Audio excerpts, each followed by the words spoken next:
था उसको दिखाने की कोशिश किया और सच्चाई लोगों को बताया, सच्चाई लोगों को दिखाया। तो इतने सारे पत्रकार को मार दिया गया। सच का सामना कर पाएगा? नहीं कर पाएगा।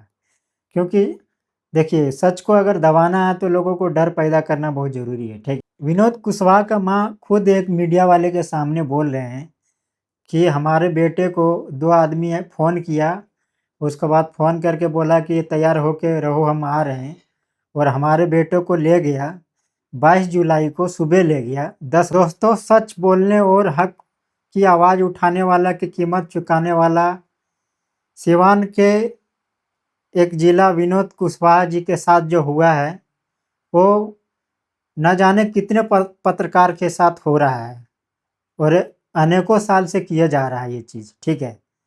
हो सकता है आने वाले समय में हमारे साथ भी हो सकता है, क्योंकि जब हम किसी के खिलाफ में आवाज़ उठाते हैं ना और अपना हक का बात पूछते हैं, हक हक अपना जो मांगते हैं, समाज के लिए है मतलब न्याय का लड़ाई लड़ते हैं, तो ये सब घटना हम लोगों के साथ, न्यूज़ रिपोर्टर होते हैं उन लोगों के साथ हमेशा ये सब चीज़ होते जा रहा है।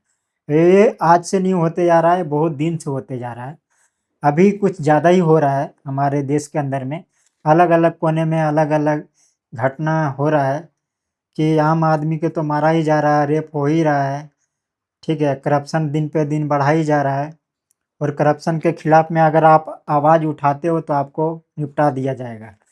आपको कहाँ कहाँ निपटा दिया जाएगा कोई भरोसा नहीं है। कहीं ड्रम में भी मार के डाल दिया जाएगा या नाले में भी डाल दिया जाएगा, या ऐसे जगह मार के डाल दिया जाएगा जहाँ पे आपका लाश भी नहीं मिलेगा, ठीक है। या आपको गोली भी मार दिया जाएगा या मरवा दिया भी जाएगा। मतलब ये सब चीज़ हमारे देश के अंदर में जो न्यूज़ रिपोर्टर होते हैं उन लोगों के साथ हो रहा है, जो सच का आवाज़ उठाते हैं वो हो रहा है। अभी हाल ही में 1 हफ्ता पहले विनोद कुशवाहा के साथ जो हुआ, या भरत तिवारी एनकाउंटर में जो भरत तिवारी के साथ हुआ, ठीक है। ऐसे मामला और ऐसे हमारे देश में और भी बहुत सारे चीज़ हो रहा है, ऐसे ही घटना के साथ, ठीक है। आप लोगों को क्या लगता है कि हमारे आने वाली पीढ़ियाँ और हमारे आने वाले जनरेशन वो अगर ऐसे हालात को देखेगा तो हमारे आने वाला जनरेशन सच का सामना कर पाएगा? नहीं कर पाएगा। क्योंकि देखिए, सच को अगर दबाना है तो लोगों को डर पैदा करना बहुत ज़रूरी है, ठीक है।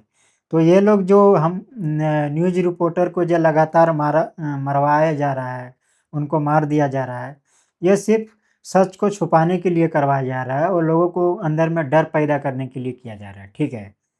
तो इसीलिए ये सब करवाया जा रहा है। विनोद कुशवाहा का माँ खुद एक मीडिया वाले के सामने बोल रहे हैं कि हमारे बेटे को 2 आदमी है फ़ोन किया, उसके बाद फ़ोन करके बोला कि तैयार होके रहो हम आ रहे हैं, और हमारे बेटे को ले गया, 22 जुलाई को सुबह ले गया 10 बजे, ठीक है। और 28 तारीख को गाज़ीपुर ज़िले में रेलवे फाटक के गाँव के किनारे पेड़ में उनका जो लाश था, जो मतलब पार्थिव शरीर था, वो लटका हुआ मिला। 28 जुलाई को ले गया था, कितने जुलाई को? 22 तारीख को।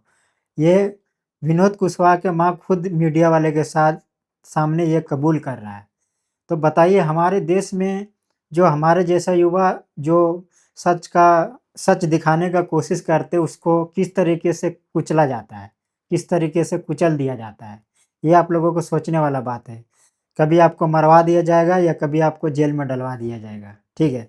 जैसे कि मनीष कश्यप के साथ किया गया था, उसको जेल में डाल दिया गया था, 9 महीना जेल में रह के आया, ठीक है। और बहुत सारे ऐसे रिपोर्टर हैं जिसको साथ ये सब घटना हुआ है। ये तो 2-3 घटना है जो अभी चल रहा है, ठीक है।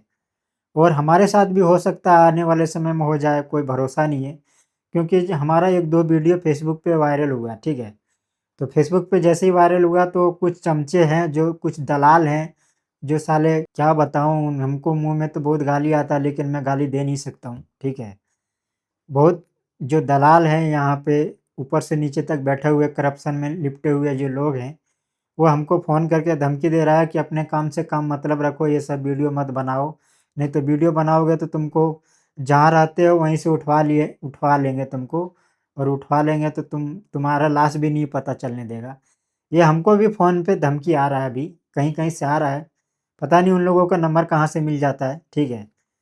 तो ये सब चीज़ होते रहता है और ये सब चीज़ हमारे देश में हो रहा है और ये सब चीज़ के ऊपर कोई कानून कार्यवाही नहीं किया जा रहा है, सब ऊपर से नीचे तक मिला हुआ है और इसके लिए कोई मतलब कानून भी नहीं बनाया गया कि जो सच दिखाने का कोशिश करते हैं, लोगों का आवाज़ वो उठाने का कोशिश करते हैं, उनको मतलब उनको एक सुरक्षा दिया जाए या उनको कुछ सेफ्टी दिया जाए। ऐसा हमारे गवर्नमेंट या सेंट्रल गवर्नमेंट या राज्य गवर्नमेंट ऐसा कोई भी कानून नहीं बनाया अभी तक, ठीक है? और ये लगातार बहुत दिन से ये सब चीज़ मतलब चल रहा है हमारे देश के अंदर में। आप लोगों को मैं बता रहा हूँ कि ये घटना 2016 में भी हुआ, 2017 में भी हुआ है और 2013 में हुआ, 2020 में हुआ, 2015 में हुआ, 2021 में हुआ। ये बहुत सारे पत्रकार का नाम भी है इसमें। तो इतना जो दिन जो है इस सब में पत्रकारों का मौत हुआ है। जैसे कर्नाटका में हुआ गौरी लंकेश का ठीक है?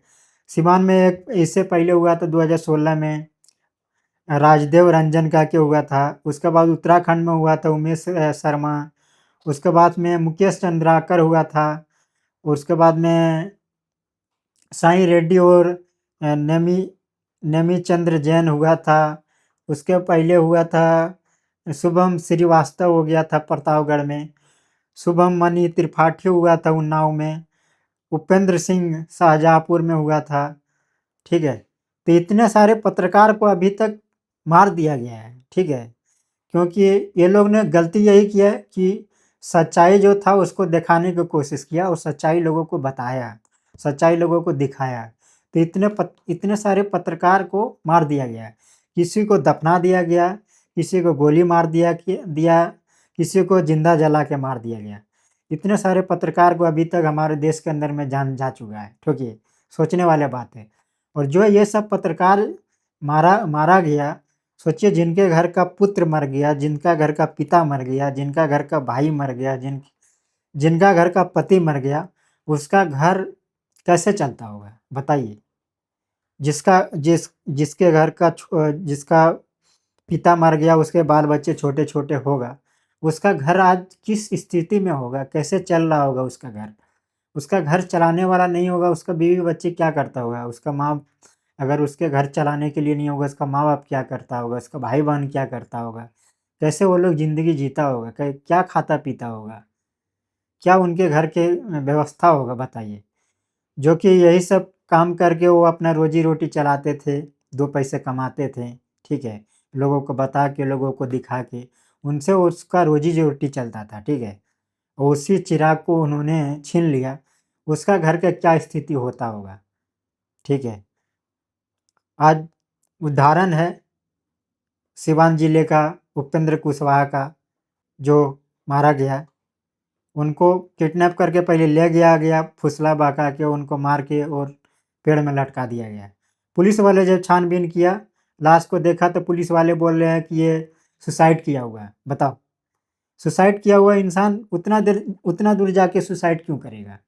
मतलब वो रहने वाला सिवान के और गाज़ीपुर में जाके क्यों सुसाइड करेगा भाई? हैं? अगर वो सुसाइड करना होगा तो अगल-बगल गाँव के अगल-बगल में और भी गाँव होता है, बहुत सारे पेड़-पौधे हैं, वहाँ पे जाके भी सुसाइड कर सकते थे ना। ज़रूरी थोड़ी ना उतना किलोमीटर दूर जाके आदमी सुसाइड करेगा, कोई पागल थोड़ी ना है, उतना दूर जाके सुसाइड क्यों करेगा? अगर सुसाइड करना करना होगा तो अकेले जाएगा ना आदमी, 2 गो आदमी, 4 गो आदमी के साथ क्यों जाएगा सुसाइड करने के लिए? बताइए।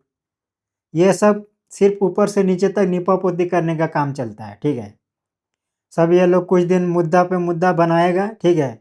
धीरे-धीरे करके मामला शांत कर देगा और सब ऊपर से नीचे तक मिले हुए सब करप्शन में मिले हुए आदमी हैं, ठीक है? नेता, मुख्यमंत्री, एमपी, एमएलए, पुलिस वाला, दरोगा, डीजीपी, आईपीएस ऑफिसर सब मिले हुए हैं। सब ऊपर से नीचे तक नीपा-पोती करके कहानी खत्म कर देते हैं, ठीक है? जिसका घर का बेटा गया उसको पता चलेगा, जिसका घर का पिता गया उसको पता चलेगा, जिसका पति मरा उसको पता चलेगा, इन लोगों को क्या पता चलेगा? इन लोगों का पॉकेट तो एकदम गरम रहता ही है, इन लोगों को तो कुछ फ़र्क पड़ता नहीं है। इन लोगों का बेटी-बहन को रेप तो कोई करेगा नहीं, इन लोगों को बेटी-बहन बहन के साथ रेप तो होता नहीं है, ठीक है? तो इन लोगों की क्या फ़र्क पड़ने वाला है? इन लोगों का बेटा बेटा बेटी तो विदेशों में पढ़ता है, इन लोगों के बेटा बेटी तो बड़े-बड़े स्कूलों में पढ़ता है, कॉलेज में पढ़ता है। इन लोगों के बेटा बेटी तो हेलीकॉप्टर में, हवाई जहाज में और 1-1 करोड़ का एक गाड़ी में घूमता है। गरीबों का बेटा बेटी कहाँ पढ़ेगा? वो तो वही सरकारी स्कूल में जाएगा जो टूटे-फूटे सरकारी स्कूल में, जो सरकारी स्कूल का बिल्डिंग गिरेगा, फिर आदमी को मौत, बच्चे का मौत हो जाएगा, फिर हँस के बता देगा सरकार हम क्या करें?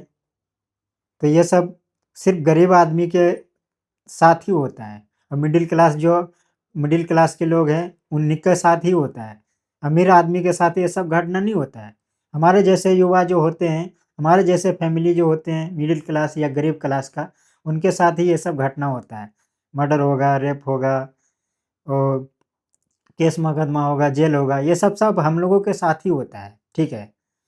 जो बड़े-बड़े आदमी होते हैं, जो सत्ते में बैठे हुए हैं, कुर्सी पे बैठे हुए, उन लोगों के साथ ये सब घटना नहीं होता है, ठीक है? मैं आप लोगों से रिक्वेस्ट करता हूँ कि अभी आप लोग नहीं संभले ना, तो आने वाला दिन बहुत ही बुरा होने वाला है। तो आप लोगों से रिक्वेस्ट करते हैं कि आप लोग सँभल जाइए, आप लोग, ठीक है? और जहाँ पे रहते हैं वहीं से आवाज़ उठाना शुरू कीजिए। अगर आप आवाज़ नहीं उठाए आज ना, तो आने वाले भविष्य में, आने वाले जनरेशन आपका बहुत बुरा दिन आने वाला है, बहुत ही खराब समय आएगा, ठीक है? समय रहते आप लोग सुधर जाइए। आप लोगों से रिक्वेस्ट करते हैं। कम से कम जो आदमी बोल रहा है उसका मोटिवेशन मनोबल बढ़ाइए। उसका कभी भी उसका जो साँस है उसको मत तोड़िए। उसका साँस का मनोबल बढ़ाइए आप। दुःख-सुख के साथ में रहता है, आपके लिए जो आवाज़ उठाता है, तो उसको आवाज़ को दबाने की कोशिश मत कीजिए, ठीक है? क्योंकि जब गरीब आदमी दबता है ना, और जब दब के फिर ऊपर उठता है ना, तो वो बारूद की तरह काम करता है, ठीक है? रिक्वेस्ट है कि आप लोग इस वीडियो को देख रहे होंगे और इस वीडियो को समझ रहे होंगे, ठीक है? कि हम क्या बोलने चाहते हैं, क्या नहीं बोलने चाहते हैं। और आप लोगों से रिक्वेस्ट है कि इस वीडियो को ज़्यादा से ज़्यादा लोगों के पास शेयर करें। कमेंट करके ज़रूर बताएँ कि आप उपेंद्र कुशवाहा के बारे में और क्या-क्या जानते हैं और आप वीडियो कहाँ से देख रहे हैं। ये सारा कमेंट में करके ज़रूर बताइएगा, और कौन से राज्य से देख रहे हैं मेरा वीडियो। फिर मिलते हैं अगले वीडियो में। जय हिंद, जय भारत, जय बिहार।